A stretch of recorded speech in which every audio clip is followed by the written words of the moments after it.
Well, Tongaat Hulett has reported a 28% rise in first half profit, benefiting from higher sugar and industrial land sales. Diluted headline earnings per share came in at 593 cents. And joining us on the line now from the company's offices in Durban is Peter Staude. He's CEO of Tongaat Hulett. Peter, thanks so much for joining us on the line this afternoon. Well, as I say, you've had a rise in first half profit and benefiting from higher sugar, but then also highlighted is industrial land sales. So take us through the strategy you have in play right now and what's directing land sales specifically.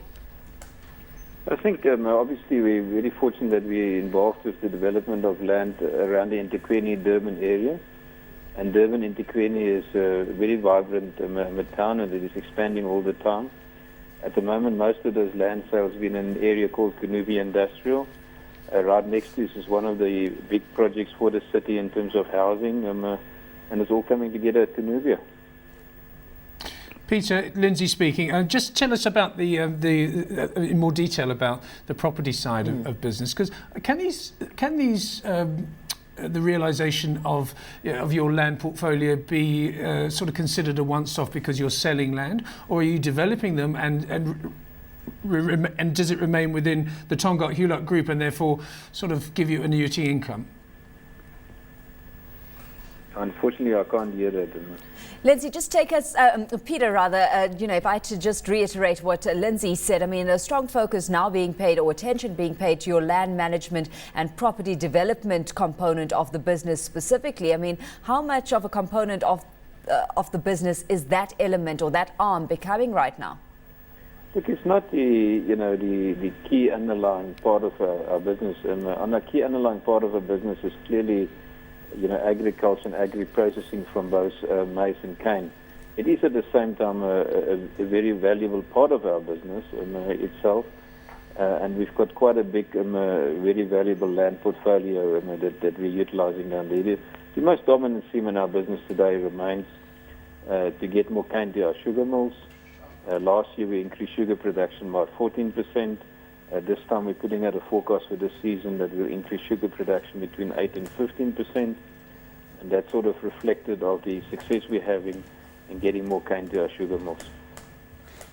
Peter, just to take us through, that element specifically where you've highlighted, I mean, sugar production and milling is the main component of your business. What exactly is playing out on that front right now? Look, essentially, we mainly operate, we're in 6 countries in SADC, but we do sugar milling in Zimbabwe, Mozambique and South Africa, and for a number of reasons we got to the place we've got extra sugar milling capacity. In Zimbabwe it was mainly due to the macroeconomics, and after the resurrection of those macroeconomics early in 2009, we embarked firmly on a recovery and growth program. In South Africa, the very low world sugar price at one stage, and just after 2000, and a little bit of a pessimism that was around, has meant that cane supplies really diminished. And we've been very active in the last 3-4 years on the theme. Essentially, it entails, often in partnership with private farmers and small-scale farmers, to establish more land under cane, and then a big component of it is also to improve the yield on the cane that's being farmed. Yeah, when it comes to those Zimbabwe operations, though, still very turbulent ground that you're sitting in. I mean, prospects there, where at the end of last month we heard that your Zimbabwe sugar production triangle has been given that ultimatum to actually comply with government's contentious indigenization policy or risk being kicked out of the country.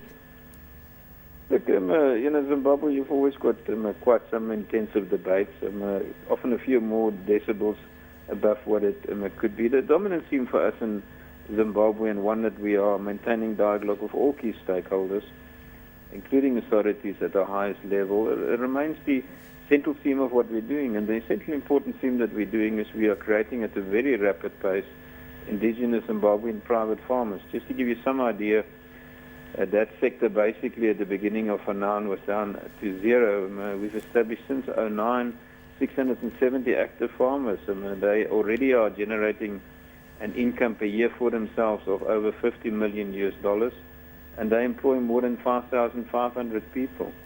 Over the next few years we see that expanding quite substantially, that these indigenous private farmers will be employing more than 12,000 people with an annual revenue of more than $150 million. So, Peter, you still seem to be pretty optimistic about operating in that country, yet we've got economists saying that these demands that the government have tabled could derail sugar production and your plans to boost sugar production and sugar output. Your response?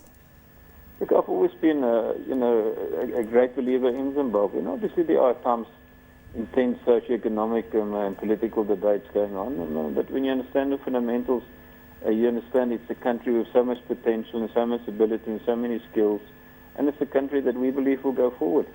So there you're a bit optimistic, and of course you've got a degree of control in your hands. Excessive rainfall, though, many saying could hamper harvesting and lead to cane being carried over to the next season. How do you mitigate against risk like that, which weather brings to the table?